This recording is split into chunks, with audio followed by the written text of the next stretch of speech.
welcome back to Champion the Passion, a weekly pressing podcast where we inspire you to champion your passions and celebrate the joy in what you love. I'm your host. My name is Victoria Daisy, and today we're going to be recapping everything that happened last night on NXT, specifically the fact that it was NXT versus TNA Showdown.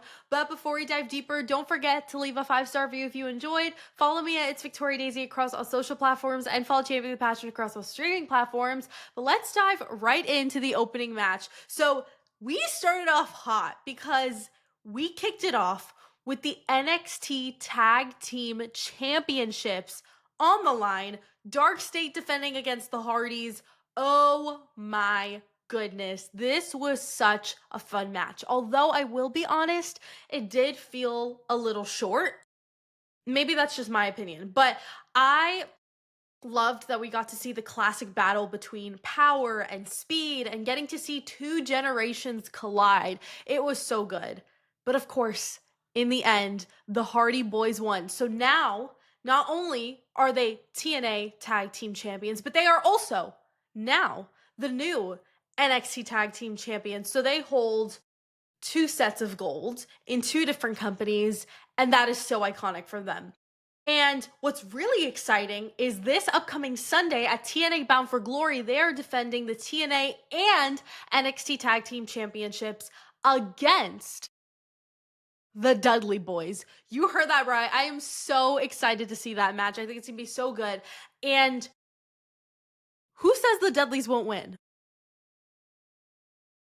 I don't know. Maybe that's just a bit of my delusion, but I am just so excited. I think it's going to go so great. But let's head into the next match we had, which was the Women's Survivor Series elimination match. We had Team NXT, which was, let's see if I can get this off the top of my head, JC Jane, Jada Parker, Lola Vice, and Sol Ruka versus Team TNA, which was Kalani Jordan, The Inspiration, and Mara Shade. I hope I said that right.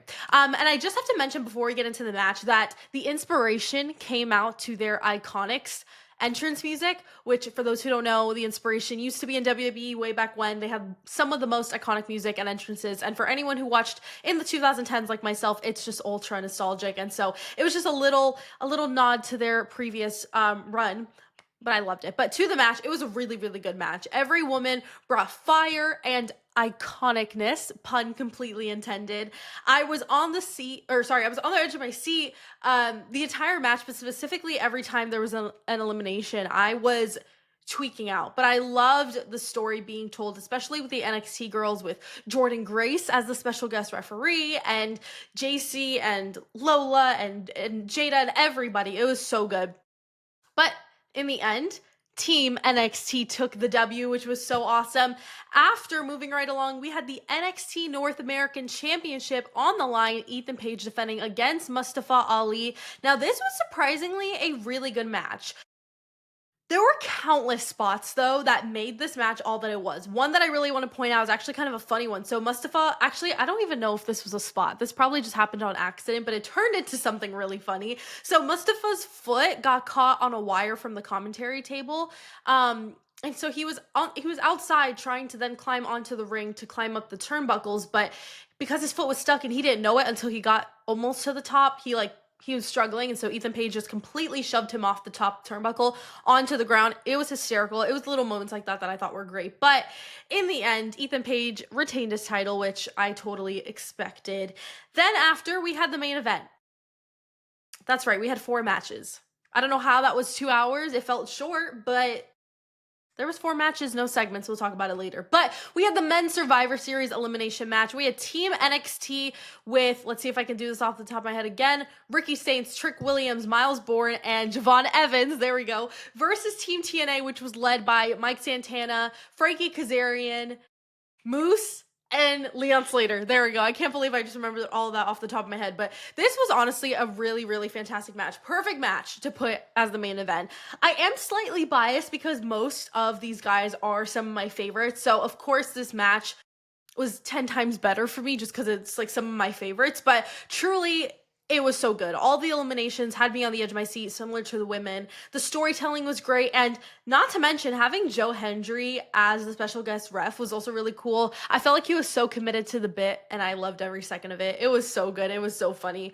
And something I want to point out too is towards the end, when it came down to just Trick and Ricky representing NXT, Trick left Ricky. He literally was like, I don't want to do this anymore. Goodbye. And he literally went backstage and that was it. And then Ricky was left on a 3-on-1. The poor guy. And of course, I really thought, oh, maybe this is going to be a fun moment for him because, he's the champion. He's all momentum. I really thought he was going to come out of the woodworks and just take that W against 3 men. But unfortunately, that did not happen. And in the end, Team TNA took the W. But I'm actually really happy that TNA did take a W. Actually, they took 2 Ws last night. They split it even because the Hardy Boys won the tag titles, then NXT won with Ethan Page and then the women, and then the Team TNA won for the men. So I thought it was good. I was a little worried that NXT was going to do a clean sweep, which I would have been really pissed about just because you can't have another company in the mix and then just do that.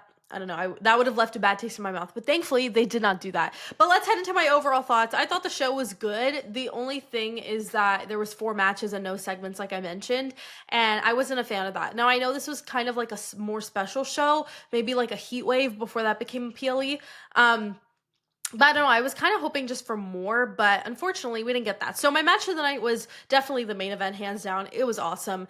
There's no segment of the night tonight or last night because there was literally nothing. But overall, I rate the show about a 7.58 out of 10. I'm keeping it a little lower than I would have liked, only just because of how short the card was. But what else are you gonna expect? WWE loves to give us like very little bits of wrestling, which is really unfortunate. But I also want to quickly talk about the fact that last night I was at Daly's place in Jacksonville, Florida for AEW Dynamite's Title Tuesday, which was so exciting. Every once in a while they move Dynamite from Wednesday to Tuesday to do a Title Tuesday. I think it has something to do with TBS. But they have been doing it for years. So don't even try and come with trying to counter program WWE. That's not what it was. They do this all the time. It was announced way before Showdown, whatever. Anyways. But I went last night. It was so much fun. I posted a bunch of content on Instagram and TikTok and Twitter and everything. But tomorrow is usually when I post my Dynamite recap podcast episode.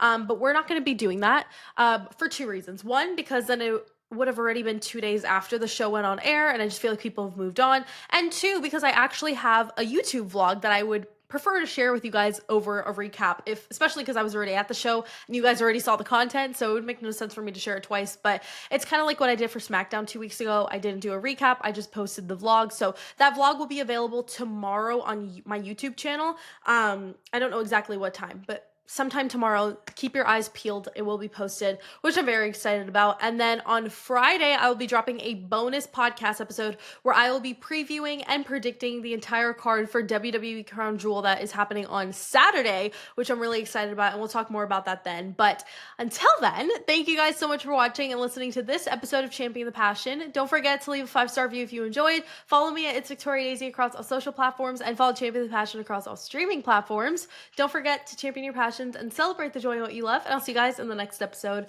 Bye.